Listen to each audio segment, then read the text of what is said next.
31 मार्च रमज़ान का दूसरा जुम्मातुल मुबारक है। अगर आज से आप लोग सब अपनी अपनी मस्जिदों के आइमाए कराम के पास जाएं, उनको भले मेरी ये वीडियो दिखाएं, उनसे अपील करें, उनको वो फतवा दिखाएं।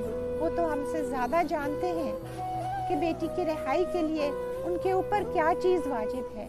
और इस जुम्मे को हर मस्जिद से आफिया के लिए दुआ के लिए हाथ उठ जाएं। हर मस्जिद में हमारे आइमाए कराम की ज़बान से आफिया का नाम और आफिया के लिए एक जिक्र हो जाए कि लोगों, तुम लोगों पे ये वाजिब है, उठो और साथ दो इसकी रिहाई के लिए, ताकि हम आफिया को ला सकें और सुखरू हो सकें। मेरी आपसे ये गुजारिश है कि प्लीज़ अपने आइमा कराम से, अपने मोहल्ले की मस्जिद से, पूरे पाकिस्तान की मस्जिदों में इस जुम्मे पे आफिया के लिए हाथ उठवा दीजिए। अल्लाह ताला आपको अजर अजीम दे।